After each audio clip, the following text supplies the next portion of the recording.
মানুষগুলো সবাই উঠবে উলঙ্গ। হাসরের ময়দান এমন ভয়ঙ্কর, আল্লাহ তাআলার অর্ডারে সূর্যটা সকলের মাথার উপরে নেমে আসবে। এখন একটা মুখ জমিনের মধ্যে দেওয়া, ওই দিন 12টা মুখ জমিনের দিকে আল্লাহ দিয়া বলবে, ও সূর্য, তোর যত তাপ আছে সব তাপ তুই জমিনে ছাড়িয়ে দে। সূর্যের তাপে জমিনটা হয়ে যাবে তামা। গুনাহগারের মাথার মগজগুলো টাস টাস করে ফেটে যাবে। ওদিকে জাহান্নামের আওয়াজ। আল্লাহ তাআলার কাছে বলবেন, হে মালিক, আমার গুনাহগারগুলো আমার ভেতরে দাও, তাড়াতাড়ি পেটের ভেতরে ক্ষুধা সহ্য করতে পারি না রে আল্লাহ। ওদিকে আমার আল্লাহ রাগান্বিত আওয়াজ দিয়ে বলবেন, লিমানিল মুলকুল ইয়াউম লিল্লাহিল ওয়াহিদিল কাহ্হার। আল্লাহ তাআলা বলবেন, আজকে এই হাসরের ময়দানে রাজত্ব কার? কেউ জবাব দিতে পারবে না। আল্লাহ নিজেই জবাব দিয়া বলবেন, মহারাগে রাগান্বিত আল্লাহর। এরে নবীর উম্মতের দল, জাহান্নামের চিৎকারে হাসরের ময়দানটা থরথর করে কেঁপে উঠবে। আল্লাহ রাব্বুল আলামিন বলবেন, ওরে ফেরেশতা, জাহান্নামের 70,000 শিকল লাগায় বেঁধে রাখো। যখন শিকল লাগায় বেঁধে রাখবে, কেউ জাহান্নামের ধরে রাখতে পারবে না। আল্লাহ তাআলা বলবেন, ওরে জাহান্নাম, অপেক্ষা কর। আল্লাহ তাআলার অর্ডার পাওয়ার পরেও জাহান্নামের ফেরেশতারা ধরে রাখতে পারে না। এমন অবস্থা দেখিয়া আপনার আমার মায়ার নবী রহমাতুল লিল আলামিন সিজদায় পড়ে কান্না শুরু করবে আর বলবেন, রে মালিক,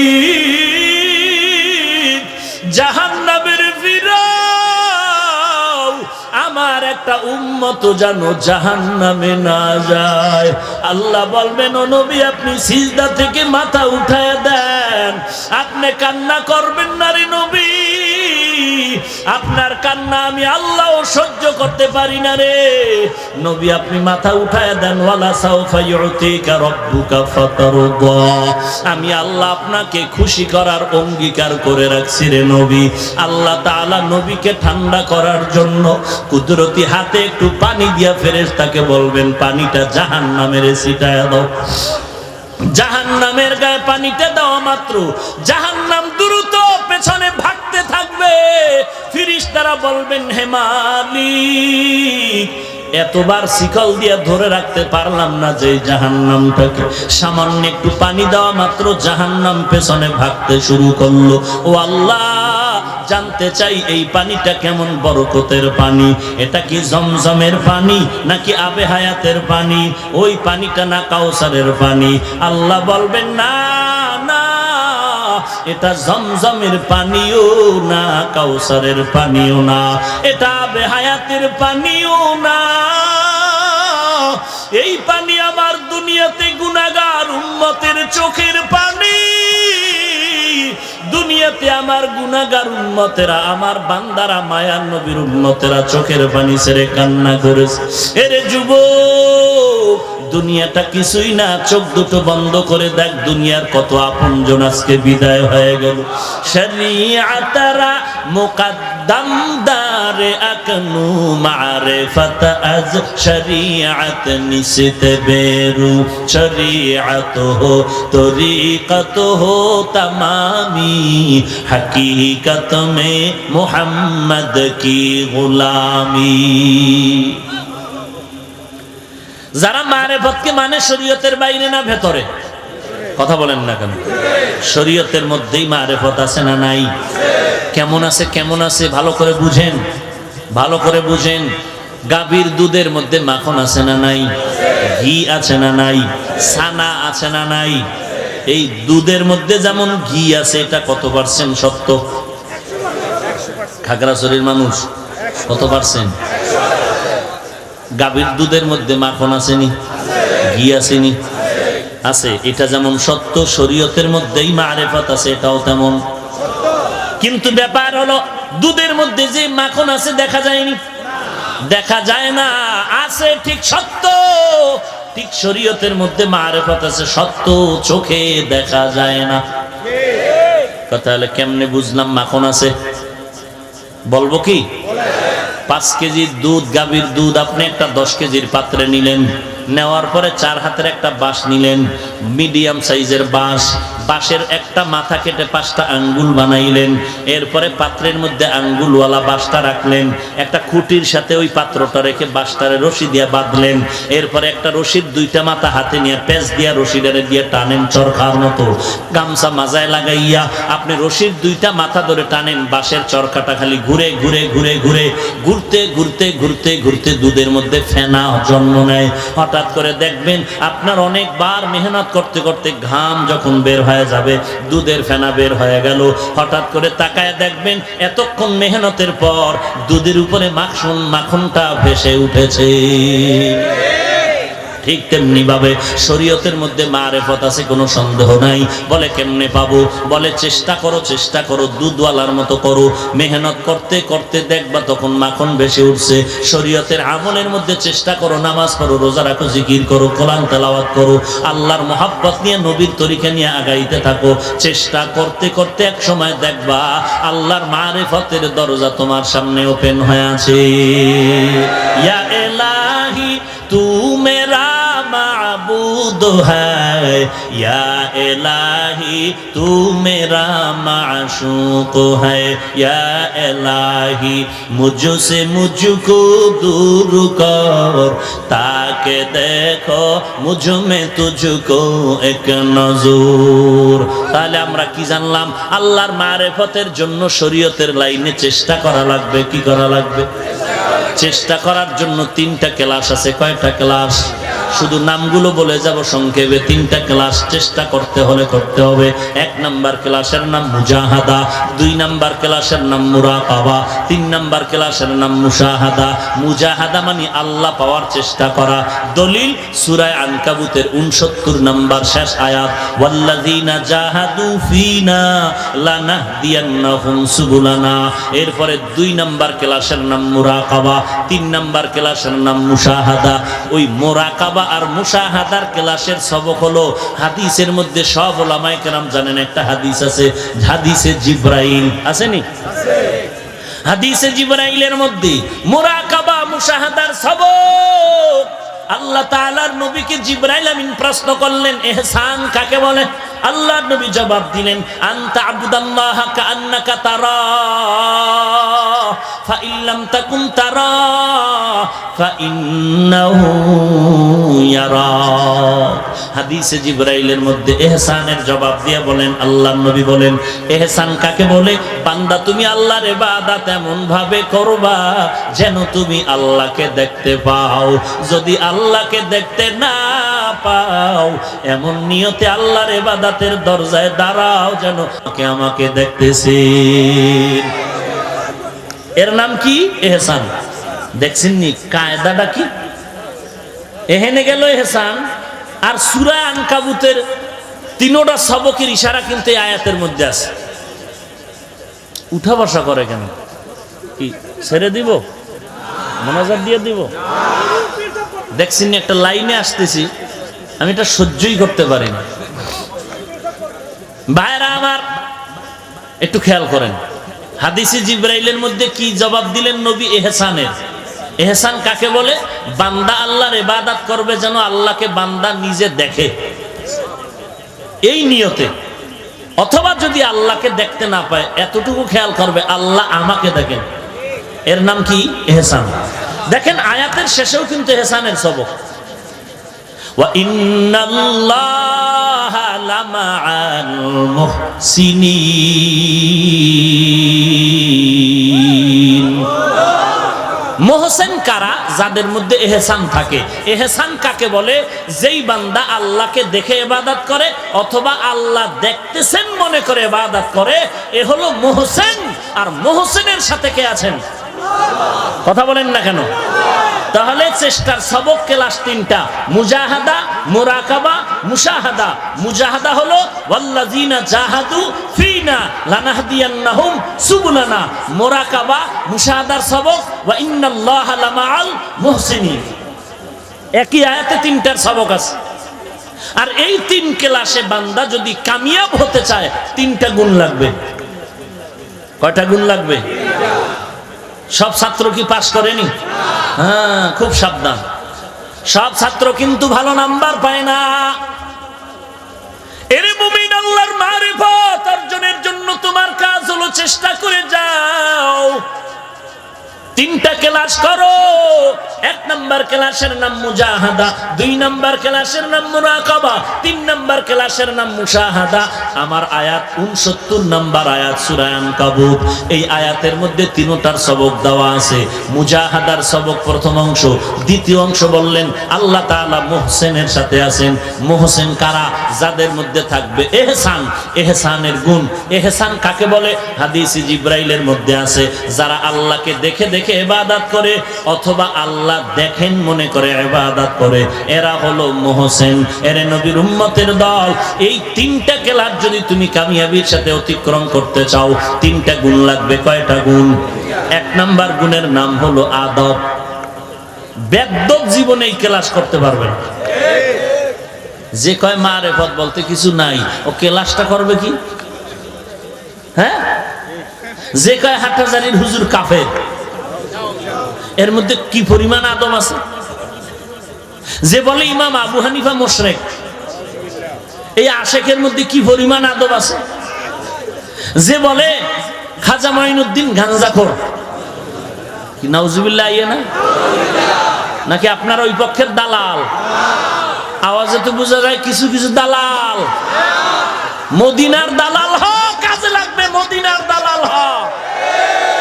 কার দালাল হতে চাও? মদিনার নবীর দালাল হয়ে যাও। নবীর আদর্শের মালা গলায় লাগাও।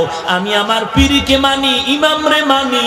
একটা শর্ত আছে আমার আল্লাহ আপন, নবী আপন, কোরআন আপন, সুন্নত আপন। আমি আমার পীরকে মানি যদি আমার পীর আমার নবীর সুন্নত মানে। যদি দেখি আমার পীর আমার নবীর সুন্নত মানে না, আল্লাহর কসম আমি আমার পীরেরও মানি না। এই কথা সবাই একমত? সবাই একমত? আমি আমার পীরকে মানবো কতক্ষণ পীর আমার নবীর সুন্নাত মানবে। কি বুঝলেন? আমি পীর বিরোধী। ওরে যারা বলে পীর মুরিদি হারাম, আমি বলি তারা ভণ্ড। পীর বিরোধী মানে আমি টাটকা পীরের মুরিদ বেটা, তবে ভণ্ডের মুরিদ নয়। ভাইরা আমার, কে বলেছে আল্লাহওয়ালা পীর মুরিদি হারাম? উল্টা পাল্টা কথা বলিয়া নিজের কপালটারে নষ্ট করিও না। কত বড় আদব থাকলে বলে খাজা মাইনুদ্দিন চিশতি গাঞ্জাখোর। কত বড় ভেতরে আদব থাকলে বলে সিলেটের মাজার গাঞ্জার মাজার। হ্যাঁ, কত বড় আদবওয়ালা রে ভাই। বড় দুঃখ। মুসা নবীর একটু ঘটনা আছে, 1 মিনিটে বলবো কি? মুসা নবী একদিন আল্লাহর কাছে আরজি পেশ করলেন, আল্লাহ ফেরাউন কম জ্বালান আমারে জ্বালায় না, সহ্য করতে পারি না। তুমি কি পারো না ফেরাউনের ঠাডা দিয়া মাইরা ফলাইতে? আল্লাহ তাআলা জবাব দেয়, ও মুসা, আমি আল্লাহ কোন বললে ফায়াকুন হয়ে যাবে। আমি আল্লাহর ক্ষমতার একটা সেকেন্ড কোনো বাদ নাই। তবে মুসা বলো, এই ফেরাউনের কে বানাইলেন? আল্লাহ। আপনারা ঘুমাইতেছেন? ফেরাউনের কে বানাইছেন? মুসা নবী বলেন, আল্লাহ আপনি। ও মুসা, এই ফেরাউনের খানা কে দেয়? এই ফেরাউনের সূর্যের আলো কে দেয়? আল্লাহ বলেন, মুসা, যেই ফেরাউনের বানাইলাম আমি আল্লাহ, যেই ফেরাউনের খানা দেই আমি আল্লাহ, যেই ফেরাউনের সূর্যের আলো দেই আমি আল্লাহ, ওই ফেরাউন আমার দেওয়া বাতাস, আমার দেওয়া পানি, আমার দেওয়া নেয়ামত খাইয়া আমি আল্লাহকে গালি দেয়। ওই ফেরাউন তুমি মুসাকে গালি দেওয়া কোনো ব্যাপার না। যেই ফেরাউন আমারটা খাইয়া আমারে গালি দেয়, ওই ফেরাউন না মুসারে গালি দেওয়া কোনো বিষয়? ওরে খাগড়াছড়ি এলাকার মুসলমান, যেই বেঈমান আমার আল্লাহকে গালি দেয়, নবীরে গালি দেয়, আল্লাহর কোরআনের বিরোধিতা করে, মাদ্রাসার বিরোধিতা করে, আল্লাহরে গালি দেয়, নবীরে গালি দেয়, সুন্নতের ঠাট্টা করে, হিংসা করে, ওই বান্দা যে নবীরে গালি দেয়, আল্লাহর নবীর বিরুদ্ধে, মাদ্রাসা কোরআনের বিরুদ্ধে কথা কয়, ওই বেঈমানে আলেম ওলামারে গালি দেওয়া কোনো ব্যাপার না। এরে নবীর উম্মতের দল, নবীর নিয়ে গর্ব করবি তুই? আরে যুবক, সারা দুনিয়ার বেঈমানের সামনে আমার নবীর নিয়ে গর্ব করবি, কত বুক ফুলায় কথা বলবি আর বলবি। এরে বেঈমানের দল, আমি কেমন একজন নবী পাইলাম যেই নবীর জন্য গাছ পাগল, মাছ পাগল, নদী পাগল, আসমান জমিন পাগল, এমনকি আমার আল্লাহ নিজেও নবীর পাগল। ঠিক নেই? কেমন একজন নবী আল্লাহ আমাদের দিয়েছেন যেই নবীর চেহারা দেখলে বেঈমান কালেমা পড়ে। কেমন একজন নবী আল্লাহ দান করলেন যেই নবীর আদর্শের মতো আর তুলনাই হয় না। এর বেঈমানের গোষ্ঠীরে জানায় দেওয়া দরকার আমরা এমন একজন মহাব্বতের নবী পাইলাম যেই নবী রাস্তা দিয়ে হাঁটলে মেঘের খণ্ড ছায়া দেয়, যেই নবীর শরীর মোবারকে মশা মাছি পড়া হারাম, এমন একজন নবী আল্লাহ আমাদের দান করেছেন। আম্মা জান আয়েশা রাদিয়াল্লাহু আনহা বলে, নবীজির শরীর মোবারকের ঘাম বোতলের মধ্যে ভরে রাখতাম আর বড় বড় অনুষ্ঠানে আমরা মেশকো আতর হিসাবে ব্যবহার করতাম। কেমন একজন নবী আল্লাহ তোমারে আমারে দান করলেন, ওই নবীর আজকে চিনলি না যেই নবীর আদর্শ দেখা ১৫০০ বছর পরে আমেরিকার বৈজ্ঞানিক নীল আর্মস্ট্রং মাইকেল কলিন্স কালেমা পড়ে মুসলমান হলো, যেই নবীর আদর্শের পাগল হইয়া ভারতের মধ্যে শিব শক্তি সরুদ্দি নবীর কালেমা পড়েছে। আল্লাহর নবীর আদর্শ দেখে হাজার হাজার বছর পর ওই পাকিস্তানের হিন্দি গানের শিল্পী জোনায়েদ জামশেদ নবীর আদর্শ গ্রহণ করলো। ওরে মুসলমান নবীর আশিক, ওই নবীর আদর্শ তোমার মাথার মধ্যে নাই, বডির মধ্যে নাই। আজকে তুমি বেঈমানকে বলে দাও দরকার ছিল আমি এমন একজন নবী পাইলাম, এই নবীর আদর্শ কত দামি, এই নবীর আদর্শের সাথে আব্রাহাম লিঙ্কনের আদর্শ মিলাইয়া দেখলাম ভেজাল, নবীর আদর্শের সাথে মাও সেতুনের আদর্শ মিলাইয়া দেখলাম ভেজাল, আমার নবীর আদর্শের সাথে লেনিনের আদর্শ মিলাইয়া দেখলাম ভেজাল, আমার মদিনার নবীর আদর্শের সাথে বিল ক্লিনটনের আদর্শ মিলায় দেখলাম ভেজাল, প্লেটোর আদর্শ মিলায় দেখলাম ভেজাল, এই লেনিন কালমার্সের আদর্শ মিলায় দেখলাম ভেজাল। ফাইনাল রেজাল্ট আমি দিয়ে দেই, ও দুনিয়ার বেঈমানেরা জেনে নাও, দুনিয়াতে যত আদর্শের বাজার দেখলাম সব আদর্শের বাজার সব নাপাক, একমাত্র মদিনার নবীর আদর্শই হলো পাক। ইমামুল আউয়ালিন আল আখিরিন বহরে সাদকা রাহমাতাল লিল আলামিন সাইয়্যিদুল কাউনাইন খাতমুল মুরসালিন আখিরামত বুদ ফখরুল আউয়ালিন শুদ্ধ ওজুদাস রাহমাতাল লিল আলামিন মসজিদে ও শুদ্ধ হামারো এ জমিন। কেমন নবীর আদর্শ! ওয়াইসকুরুনি নামের আল্লাহর নবীর আশিক, নবীর দান খবর পাইয়া নিজের দান শহীদ করে ফেলল। এই ওয়াইসকুরুনির আশিক আসেনি আপনাদের দেশে? আছে? বলেন তো আপনারা, একটু ধর্মীয় জ্ঞান যাদের আছে ধারণা করে বলেন ওয়াইসকুরুনি কেমন নবীর আশিক? দাড়ি ছিল না? হ্যাঁ, শাহজালালের দাড়ি ছিল না? তোমগো দাড়ি কই? আশিক শাহজালাল বিড়ি টানতেন, তুমি টানো কেন? ওরে বাবা, তুমি ওইবা নবীর টাটকা সুন্নি আর আমি অমু কাফের। চমৎকার ফতোয়া, ধন্যবাদ তোর কপালের উপর, আল্লাহ হেদায়েত দিক। চিন্তা করছেন সুদের টাকায় ব্যবসা করলে একটা ইবাদত কবুল হবে না, হজ কবুল হবে না, নামাজ কবুল হবে না, জিকির কবুল হবে না, দান সদকা কবুল হবে না। তুমি আজীবন নবীর গান গাইলেও কি না গাইলেও কি, সুদের খাতায় নাম থাকলে কোনো ইবাদত কবুল হবে না। তুমি নবীর গান গাইলেও কি না গাইলেও, ওগো নবীর উম্মতেরা হয়ে আজি দিশাহারা,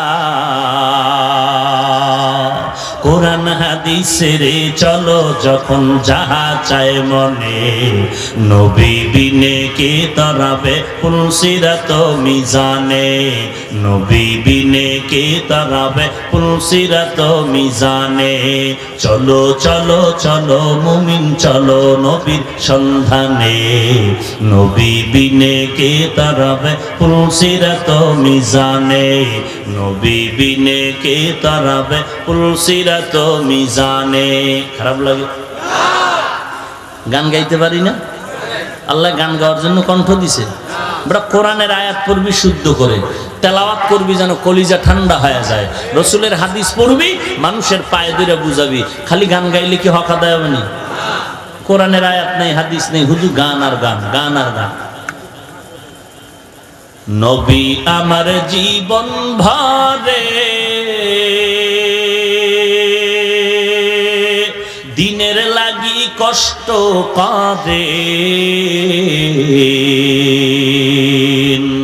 দান দান শহীদ করিলেন অহুদেরই ময়দানে, নবী বিনে কে তরাবে পুলসিরাত মিজানে, নবী বিনে কে তরাবে পুলসিরাত মিজানে।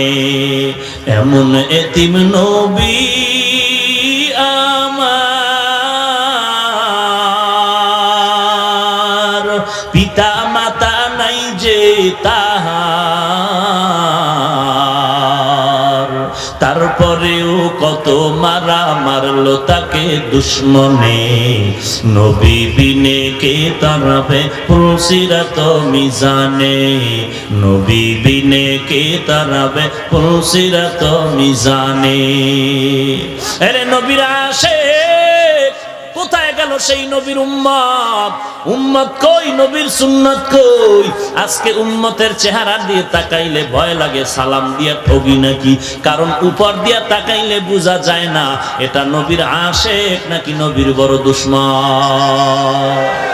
তুকু যাও সুন্নতে আহমদ কুজা বা মুহাম্মদ কাইবুয়াদ নিসবত তোরা। কেমন নবী পাইলি রে উম্মত? যেই নবীর আদর্শ চ্যালেঞ্জ দেওয়ার মতো আদর্শ। কথা ঠিক না?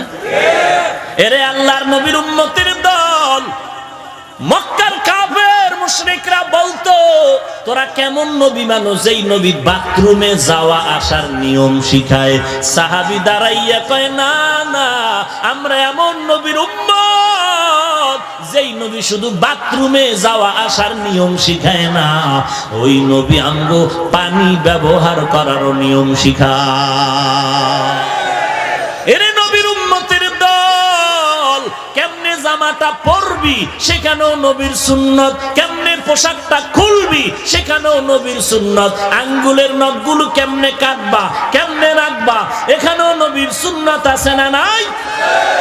মানলে তুমি সুন্নি, না মানলে তুমি সুন্নি নামের বড় বাটপার। এরে নবীর উম্মতের দল আয়নার সামনে দাঁড়াইয়া আজকে বাসায় গিয়ে আয়না ধইরা দেখো তোমার মাথার চুলগুলো নবীর তরিকায় আছে না নাই। যদি দেখো নবীর তরিকায় নাই তো তুমি নবীর আশিক দাবি করাটা ধোঁকা।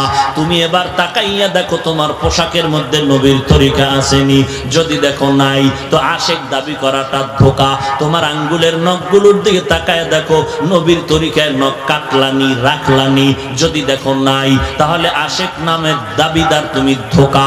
এরে নবীর উম্মতের দল কেমনে খানা খাইতে বসবা সেখানেও নবীর সুন্নত আছে। খানার লোকমাটা কেমনে তুমি মুখের মধ্যে দিবা সেখানেও নবীর সুন্নত আছে না নাই? এইবার আমি আপনাদের আর একটা প্রশ্ন করি, অনেকের কষ্ট হচ্ছে, 5-6 মিনিটে শেষ করব, একটু জবাব দাও। আমার মদিনার এত বড় পাওয়ারফুল নবী রহমাতুল লিল আলামিন, ওই নবীর রেখে যাওয়া সুন্নতের আমল কি হিন্দুরা করবে? বুঝা শুনা বলেন। আমার নবীর রেখে যাওয়া সুন্নতের আমল বৌদ্ধরা করবে? আমার নবীর সুন্নতের আমল যা রেখে গেলেন এগুলোকে খ্রিস্টানেরা করবে, ইহুদিরা করবে? বলেন বুঝে শুনে কারা করবে? বলেন। ভারতের মুসলমান না সবাই? ওরে খাগড়াছড়ির মুসলমান, এইবার তুমি একটু বিবেক দিয়া জবাব দাও, তোমার বডির মধ্যে নবীর সুন্নত গেল কই? কেন তোমার চুলগুলো নবীর তরিকায় নাই? কেন পোশাকটা নবীর তরিকায় নাই?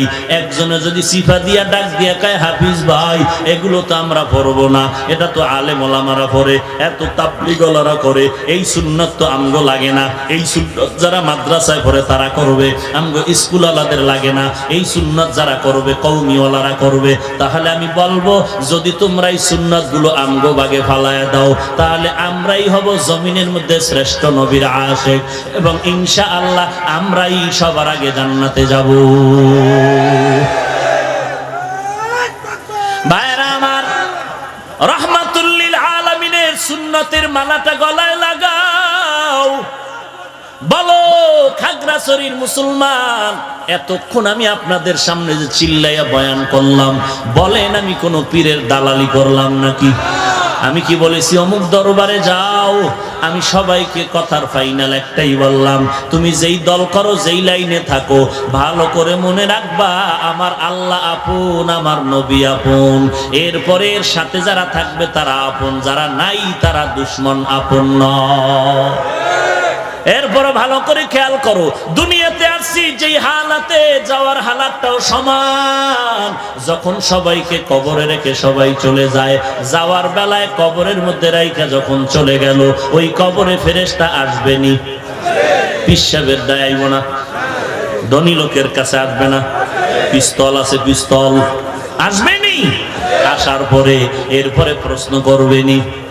জানা থাকলে বলেন কয়টা প্রশ্ন করবে? 3টা প্রশ্ন করবে। পীরের প্রশ্ন আলাদা, মুরিদের প্রশ্ন আলাদা না? সবে চিন্তা করেন তো। এরে আল্লাহর বান্দা, দুনিয়াতে আসার হালাতটাও সমান, পৃথিবীর থেকে বিদায়ের হালাতটাও সমান। সাদা 3টা কাপড়ের বাসিন্দা হয়ে গেছো, অন্ধকার কবরের সাইজও নাকি পিসাবেরটা 3 হাত লম্বা বড়? হ্যাঁ, এরে নবীর উম্মতের দল, কবরে আসার পরে ফেরেশতারা 3টা প্রশ্ন করবে। ওই সময় কারো কপালে লেখা থাকবে না তুমি তাবলিগ না আলিয়া না কওমিয়া, সবার হালাত কিন্তু সমান। প্রশ্ন 3টা করা হবে। 1 নম্বরে রবের পরিচয় দাও, 2 নম্বরে ধর্মের পরিচয় দাও, 3 নম্বরে রাহমাতুল লিল আলামিনের পরিচয় দাও। তুমি পীর সাহেব না মুরিদ, ইমাম না মুক্তাদি, শিক্ষিত না মূর্খ, আমরা ফেরেশতা জানার দরকার নাই। 3টা প্রশ্নের জবাব আগে দাও। 1 নাম্বার তোমার রবের পরিচয় দাও, তুমি কোন রবের রব বলে মানছো? দুনিয়াতে বহু রবের দাবিদার হয়ে দুনিয়ার জমিনে ক্ষমতা নিয়ে বসেছিল, তুমি রব কাকে মানছো বলো, রবের পরিচয় দাও। 2 নাম্বারে দুনিয়াতে বহু ধর্ম ছিল, তুমি কোন ধর্ম অনুসরণ করছো, জবাব দাও। 3 নাম্বারে জমিনের মধ্যে কত জনের আদর্শর বেচা কিনা হইতো, বলো তুমি কোন নবীর আদর্শ মানছো? রাহমাতুল লিল আলামিনকে ইশারা করে বলা হবে। যখন দুনিয়াতে রবকে মানিয়া যারা চললো, যারা বলছে আল্লাহ আমার রব, ইসলাম আমার ধর্ম, নবী আমার আদর্শের প্রতীক, এই অনুযায়ী জীবনটা চালাবে, আল্লাহর কুদরতে তারা ফটাফট জবাব দিয়ে দিবে। আল্লাহ বলবে তাড়াতাড়ি জান্নাতের বিছানা কবরে বিছায়া দাও। আল কবরু রাউযাতুম মির রিয়াজিল জান্নাহ। এরপরে যদি যারা দুনিয়াতে আল্লাহকে আল্লাহ বলে স্বীকার করে না, মানে না, নবীর তরিকা মানে না, ইসলাম ধর্ম ঠিকমতো পালন করে না, এরা যতবার তাসবিহ নিয়ে মুখস্থ করবে তখন তাদের কবরে কোনো জবাব আসবে না। হা হা লা আদরি, তখন আফসোসের সীমানা শেষ হবে না। আল্লাহ তাআলার কুদরতি অর্ডার হয়ে যাবে, এই বান্দা আমি আল্লাহকে রব বলে মানে নাই, এই বান্দা আমার ধর্ম ইসলামের কবুল করে নাই, এই বান্দা আমার নবীর আদর্শকে আদর্শ বলে স্বীকার করে নাই, তাড়াতাড়ি জাহান্নামের দরজাগুলো খুলিয়া দাও। কবরের মধ্যে জাহান্নামের আগুন একটা নয়, 2টা নয়, 70 থেকে 99টা সাপ। অন্ধকার কবরের মধ্যে আগুন। আল্লাহ নবী বলেন দুই পার্শ্বের মাটির চাপ দেওয়া শুরু হয়ে যাবে। একটা বেতের বাড়ি সহ্য করতে পারো না রে মুমিন, একটু চিন্তা কর কবরের চাপ কেমনে সহ্য করবা। জমিন থেকে 9,30,00,000 মাইল উপরে সূর্য, দিনের বেলা সূর্যের তাপ ছিল, গরম লাগছে, রাতের বেলা নাই, এরপরও ফ্যানের বাতাসেও ঘাম কমে না, ঠান্ডা হয় না। আল্লাহর নবী বলেন আমি মেরাজে গিয়া জান্নাত আর জাহান্নাম দেখে আসলাম, একটা সেকেন্ডের জন্য আমার উম্মতেরা জাহান্নামের আযাব সহ্য করতে পারবে না। তো কেমন অবস্থা হবে গুনাহগারের, আল্লাহ স্পষ্ট কোরআনের মধ্যে বর্ণনা করেন, ইন্নাল আবরারা লাফি নাঈম ওয়া ইন্নাল ফুজ্জারা লাফি জাহিম। আরে যুবক আল্লাহর গোলাম, একটু চিন্তা করো কবরের কি হালাত। কে তোমার নেতা, কে তোমার আপন, কে তোমার বন্ধু, কোনো পরিচয় নাই। প্রশ্ন তিনটার জবাব দিতে পারলে কপাল ভালো, না দিতে পারলে কপাল বড় খারাপ হয়ে যাবে। এরপর নবী বলেন হাসরের ময়দান আরো ভয়ঙ্কর অবস্থা হয়ে যাবে। এমন অবস্থা, একই মাঠে কত বন্ধু নিয়ে খেলাধুলা করছিলাম, আজকে অনেক বন্ধু চোখের আড়াল হয়ে গেল। লেখাপড়ার টেবিলে কত বন্ধু বান্ধব নিয়ে আড্ডা করলাম, আজকে অনেকেই নাই। এমন একটা দিন আসবে তুমিও থাকবা না, এই ময়দানে বয়ান চলবে, আমিও থাকবো না। কিন্তু কি নিয়ে কবরের দেশে রওনা হবি রে ভাই? আজকে নবীর আদর্শর মালাটা গলায় লাগাইতে পারলি না, বড় আফসোসের বিষয়। অথচ তোমার মতো যুবক স্কুলে পড়ে, কলেজে পড়ে, একক তো নামাজও বাদ দেয় না। মনে রে বুঝাও রে মন, তুমি কেন পারবা না? তোমার মতো যুবক র্যাব, আর্মি, পুলিশ, বিডিআরের চাকরি করে, নামাজ ছাড়ে না, আছে না নাই? তুমি কেন পারবা না? তোমার মতো যুবক কোটি টাকার ব্যবসা করে, 1 টাকাও হারাম খায় না, তুমি কেন পারবা না? তোমার মতো যুবক আছে ড্রাইভারি করে, নামাজ বাদ দেয় না, তুমি কেন পারবা না? তোমার মতো যুবক কৃষি কাজ করে, নামাজ বাদ দেয় না, পারবা না, তুমি কেন পারবা না? আল্লাহর কাছে তওবা করো হে মালিক, জীবনে অন্যায় করে করে জীবনটারে নষ্ট করে ফেলেছি, আজকে এই ময়দানে তওবা করলাম, আর জীবনে গুনাহ করব না, নামাজ ছাড়ব না, মা বাবাকে কষ্ট দিব না, দেশ ও জাতির বিরুদ্ধে ষড়যন্ত্র করব না, সহিভাবে কোরআন পড়ে জীবনটাকে পরিচালনা করব, আলেম ওলামাদের বিরোধিতা করব না, কারো গীবত শাকায়াত করে কবিরা গুনাহ আমলনামায় জমা করব না, গলায় ছুরি আসলে মরে যাব, এরপর আর জীবনে আমি অপরাধের দিকে যাব না, নবীর আদর্শ মতো জীবনটা চালাবো। পাক্কা তওবা করার যদি নিয়ত হয়ে থাকে রে বাবা, খাঁটি তওবার নিয়তে দুটো হাত আমার আল্লাহকে দেখায় দাও। আয় আল্লাহ, সবার হাত আপনি কবুল করে নেন, আমাদের তওবা কবুল করে নেন। আমরা তওবার নিয়তে আপনার দরজায় হাজির, আর নামাজ ছাড়ব না রে আল্লাহ, আর গুনাহের কাছে যাব না রে আল্লাহ, মা বাবার সাথে বেয়াদবি করব না, উলামায়ে কেরামদের সাথে বেয়াদবি করব না। ও আল্লাহ, অন্যায়ের পথ থেকে ফিরে যাওয়ার তওবার নিয়তে হাত তুলেছি, কবুল করে নেন। এই তওবার উপরে মজবুত হয়ে চলার মতো তৌফিক দান করেন, আমিন। আলহামদুলিল্লাহি রাব্বিল আলামিন, ওয়াসসালাতু ওয়াসসালামু আলা সাইয়্যিদিল আমবিয়াই ওয়াল মুরসালিন ওয়া আলা আলিহি ওয়া আসহাবিহি আজমাইন, ইয়া আরহামার রাহিমিন, ইয়া আরহামার রাহিমিন, ইয়া আরহামার রাহিমিন। রব্বিরহামহুমা কামা রব্বায়ানি সগীরা, রব্বিরহামহুমা কামা রব্বায়ানি সগীরা। ও দয়ার মালিক, কুদরতের নজর দিয়ে দেখায় দেখেন রে আল্লাহ, এই খাগড়াছড়ি ঈদগাহের ভেতরে কত উলামায়ে কেরাম আপনার দরওয়াজায় হাজির হয়ে গেছে রে আল্লাহ। আয় আল্লাহ, কত সাদা দাড়িওয়ালা হাজী সাহেব, কত ব্যবসায়ী, কত চাকরিজীবী, কত শ্রমিক, কত ড্রাইভার, কত কলিজার টুকরা যুবকেরা হাত তুলেছেন, কত ছাত্র ভাই, কত ছোট ছোট বাচ্চা, পর্দার আড়ালে না জানি কত মা বোনেরা আপনার দরজায় হাত তুলেছে। ও আল্লাহ, টাকা চাই না, বাড়ি চাই না, জাহান্নাম থেকে আমরা সবাই মুক্তি চাই। দুনিয়াতে আসছিলাম বড় পবিত্র অবস্থায়, শিশুবেলা কত আদর, আমার মা তাকায় আমার মতো গুনাহগার আর কেউ নাই। গুনাহের কারণে আমার হাত না পাক, আমার গুনার কারণে চোখ দুটো না পাক, গুনাহের কারণে আমার জিহ্বা না পাক, অন্তর না পাক, পা না পাক। ও আল্লাহ, সব অপরাধ স্বীকার করে আপনার দরজায় তওবার জন্য হাত তুললাম। ও আল্লাহ, তাকায় দেখেন বসারও জায়গা নাই, কত কষ্ট করে বসছে, কত দূর থেকে হেঁটে হেঁটে কেউ গাড়ি ভাড়া করে আসছে রে আল্লাহ। আয় আল্লাহ, দাঁড়ানোরও জায়গা পায় না, কত কষ্ট করেছেন। আয় আল্লাহ, আপনি খালি ফিরাইয়া দিয়েন না, সকলের সিনার ভেতরে হেদায়েতের নূর দান করেন আল্লাহ। হেদায়েতের নূর দিয়া সিনাটারে ভরপুর করে দেন আল্লাহ। আয় আল্লাহ, নবীর আদর্শওয়ালা জিন্দেগি দান করেন আল্লাহ। ও আল্লাহ, সারা দুনিয়ায় শান্তি দান করেন, বাংলাদেশ শান্তির দেশ বানায় দেন আল্লাহ। ইসলামের জন্য দেশ রক্ষায় যারা জীবন দিল তাদের মাফ করে দেন, এখনো যারা চেষ্টা করে কবুল করে নেন, প্রশাসনিকভাবে যারা কাজ করে সবাইকে দেশ ও দ্বীনের খাদেম বানায় দেন। আয় আল্লাহ, সমস্ত মাদ্রাসা মসজিদগুলো কবুল করে নেন। আয় আল্লাহ, যা প্রয়োজন গাইবি খাজানা থেকে ব্যবস্থা করে দেন। আয় আল্লাহ, অন্যান্য শিক্ষা প্রতিষ্ঠানগুলো নবীর আদর্শওয়ালা বানায় দেন। আয় আল্লাহ, পরস্পরের রিয়া হাসাদ কিবির দূর করে ইখলাস ও মিল মোহাব্বত বাড়ায় দেন। আয় আল্লাহ, আপনার বান্দা হিসাবে এক হয়ে চলার তৌফিক দান করেন, মুমিন হিসাবে এক হয়ে চলার তৌফিক দান করেন। আয় আল্লাহ, যারা ব্যবসা করে, চাকরি করে, লেখাপড়া করে, কামিয়াবি বরকত দান করেন। আয় আল্লাহ, নবীজির মোহাব্বতে মোনাজাত কবুল করে নেন।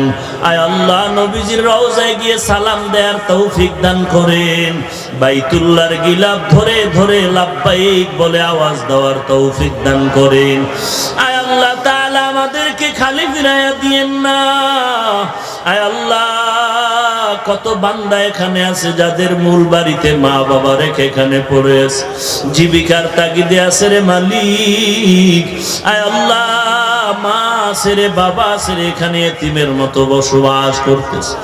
আবার এমন একদল আপনার গোলাম আছে যারা চিরতরে মা হারা, বাবা হারা, ইয়াতীম, অন্ধকার কবর থেকে দোয়ার অপেক্ষায় রে সন্তান পাতলা সাদা কাপড়ের প্যাকেট বানায় কবরে রেখে গেছে। একবারও কি মা বাবার চেহারাটা মনে পড়ে না রে সন্তান? ওই মা বাবার জন্য কি